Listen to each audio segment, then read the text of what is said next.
Bonjour et bienvenue dans le décryptage des énergies subtiles en jeu pour le mois de juillet ou le mois de la chèvre de terre. Et oui, comme chaque mois, je vais essayer de vous présenter ce qui va se passer ce mois-ci avec l'astrologie chinoise. C'est un art ancestral vieux de plus de 3000 ans qui est très en lien avec le Feng Shui, le Kuimenjia ou d'autres arts très peu connus en Occident, mais qui sont assez puissants pour décrypter le spatio-temporel. C'est un peu à l'instar d'un bulletin météo. Si on vous annonce une tempête, vous allez vous équiper de façon différente, voire même rester à l'intérieur. L'idée, c'est justement, un être averti, il va préserver son énergie. Donc, l'objectif en faisant cette vidéo, c'est aussi de vous préparer à ce qui arrive et également, pour vous, en tant qu'individu ou collectif, c'est aussi à savoir préserver son énergie ou rassembler ses forces pour avancer sur son chemin.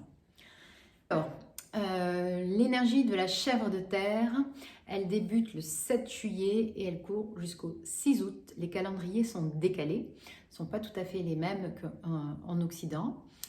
Donc, derrière la chèvre de terre, vous l'entendez, il y a un élément très fort ce mois-ci, c'est la terre. Alors, pour rappel, on est dans une année un peu spéciale. L'année 2023, c'est l'année du lapin d'eau. L'année du lapin d'eau, c'est le bois pur, puissant, du renouveau, amener quelque chose, amener les consciences, le collectif, les personnes à du renouveau. Pour ça, il n'y a ni terre, ni feu, ni métal, puisque c'est un outil, pour ceux qui ne connaissent pas du tout, qui s'appuie sur 5 éléments. J'ai fait des vidéos qui expliquent un peu plus la technique de cet outil, ce qui n'est pas l'objectif aujourd'hui. Et donc, en fait, là, ce mois-ci, il est intéressant parce qu'il vient dans une année pur bois avec un tout petit peu d'eau, il vient ramener de la terre. En effet, on peut se sentir assez secoué dans une année comme celle-ci parce que c'est une année de transition. C'est une année spéciale, c'est la fin d'un grand cycle de terre où on va attaquer en 2024 un nouveau cycle de feu cette fois-ci. Donc, en fait, là, on est à la fin d'un règne, en fait, de l'élémentaire, et donc, ça peut être très perturbant. Donc, ce mois, il va ramener quoi? La terre. Et la terre, c'est la métaphore, dans un premier temps, de la stabilité. Vous voyez, un roc, un rocher, on ne le bouge pas comme ça. Donc, il y a cette forme de stabilité, d'ancrage. Donc, ce mois-ci, il y a cette idée de se recentrer, de s'ancrer plus profondément, que ce soit au niveau individuel, que ce soit au niveau collectif ou que ce soit dans vos projets par exemple. C'est-à-dire que le mois dernier on avait du feu qui permettait peut-être d'éclairer un petit peu vers quoi on allait, d'y voir plus clair. Là c'est important parce que le feu sera très moindre ce mois-ci, de continuer à arroser un petit peu les graines qui ont été semées les mois derniers, continuer à avancer même si on n'y voit pas très clair, même si on est dans le brouillard, persévérer, ne pas lâcher sur ces nouveaux projets, ces nouvelles idées. Donc c'est un mois où justement on va pouvoir ancrer certaines choses. La notion aussi par rapport à ce qu'on a mis en place, c'est vraiment garder une posture, ne pas lâcher, ne pas se décourager, persévérer, parce que c'est pas toujours simple, on peut vite se faire déstabiliser.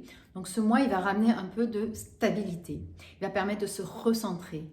La terre, c'est aussi quelque chose qui est en lien avec une forme d'équilibre, de donner, recevoir. La terre ne reste pas que dans un sens. Donc c'est un élément voilà, où il y a un certain équilibre. Donc ce mois-ci peut ramener de la stabilité, de l'équilibre, que ce soit au niveau perso, au niveau pro, dans un groupe, voilà. Il y a quelque chose à aller chercher dans ce sens. Et profitez-en parce que le prochain mois où il y aura de la terre, donc qui permet de remettre quelque chose dans l'ancrage, de la stabilité, de l'équilibre, il aura lieu au mois d'octobre. Donc c'est pas tout de suite, parce que sur le mois d'août, on part sur complètement autre chose. C'est aussi ce terreau fertile sur lequel va pousser ces fameuses nouvelles idées que l'année pousse justement à amener, le renouveau, la nouvelle façon de faire. On le voit, ça n'arrête pas de secouer, on est secoué au niveau personnel, on est secoué au niveau collectif pour amorcer des transformations et que ces petites graines qu'on a semées sur ce terreau puissent pousser. Donc, ce n'est pas quelque chose de simple, mais ce mois-ci, vraiment, profitez-en pour stabiliser les choses, Il y a cette notion aussi de garder sa posture, de défendre aussi son territoire, ce qu'on a commencé à installer. Voilà, ne pas se laisser déstabiliser, secouer par l'extérieur, mais continuer à préserver son énergie. Là, c'est le bon mois pour justement un peu se ressourcer, puisqu'il y a cette possibilité de rester ancré, de ne pas être voilà, dans des tourbillons ou émotionnels ou de pensées, voilà, de redescendre dans ce corps, hein, parce que la Terre, c'est aussi la métaphore de la planète, du corps, des animaux. Donc là, c'est l'occasion qui nous est donnée ce mois-ci de se poser un peu, de se recentrer, d'être plus dans son corps, de faire un travail aussi sur son corps, si c'est compliqué pour vous le rapport au corps. La Terre est aussi en lien avec les apprentissages, donc c'est peut-être le moment de vous former à quelque chose de nouveau ou d'apprendre quelque chose de nouveau, parce que derrière, il y a les enseignements qu'elle amène et puis une grande curiosité. Donc voilà, si vous êtes curieux de quelque chose, allez-y, vous serez porté pour cet apprentissage. Ce qui est intéressant aussi de voir, c'est que chaque élément est relié à une partie du corps, puisque cet outil est aussi en lien avec la médecine traditionnelle chinoise et avec un émotionnel. Donc là, on est sur la Terre en lien avec la rate, le pancréas et l'estomac, suivant si c'est yin ou yang. Donc, si on est dans un déséquilibre de terre, qu'est-ce qui peut se passer? Donc, si vous vous sentez frustré, avec beaucoup de doutes, anxieux, si vous n'arrivez pas à poser vos limites, si vous vous faites déborder facilement, c'est possible que votre terre soit dans un déséquilibre, ou trop ou pas assez, qui crée un déséquilibre aussi dans votre corps. Si vous avez aussi peur des conflits, c'est aussi un signe qu'on a une terre qui est dans un déséquilibre. Donc là, qu'est-ce qu'on fait quand on est dans un déséquilibre? Soit vous connaissez votre thème et vous savez que ce mois qui ramène de la terre, déjà, ça va en mettre en excès ou au contraire, ça va vous porter. Donc là, ou alors vous ne connaissez pas du tout, mais vous sentez que vous êtes beaucoup dans cette émotion d'anxiété, de doute, de peur des conflits. Ce qu'il faut aller chercher, c'est votre bois. Ou c'est le bois à l'extérieur, c'est-à-dire tout ce qui est en lien avec la créativité. Alors déjà, du bois, il y en a beaucoup dans l'année, hein, donc ça équilibre. Mais ça peut être aller faire des balades en forêt, puisque c'est du bois, se mettre à écrire, être en lien avec tout ce qui est artistique, les idées nouvelles, voir un peu devant plutôt que derrière, parce que la terre, quand elle est déséquilibrée, ramène beaucoup sur le passé. Voilà, donc ça c'est les conseils que je peux vous donner pour ce mois-ci.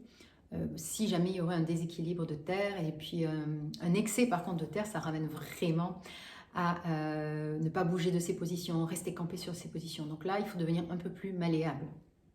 Donc en résumé, ce qui pourrait être intéressant, c'est de dire que c'est important ce mois-ci d'ancrer sa posture, de continuer à trouver des moyens de se ressourcer pour justement ne pas se laisser chahuter. Ceci est favorisé avec la Terre, vous avez compris, stabilité, continuer sa transformation et rester focus sur son chemin de vie, son propre chemin de vie, ses idées, les idées nouvelles que vous avez envie de voir éclore, ce que vous avez commencé à mettre en place depuis le début de l'année pour justement transformer des choses dans votre activité, dans votre vie. Voilà, puisque c'est l'année où il faut transformer, apporter du renouveau, mais que ça va venir de vous. Donc confiance, courage et on garde le cap, surtout sur cette année. Alors pour ceux qui ont déjà fait leur thème, n'hésitez pas à aller regarder ce que ça apporte chez vous la Terre, parce qu'il faut savoir que la Terre, elle peut, chaque élément en fait, hein, bon là c'est la Terre qui domine, mais chaque élément est associé à soit la richesse, soit la façon de se mettre en action ou d'être reconnu, soit une ressource, soit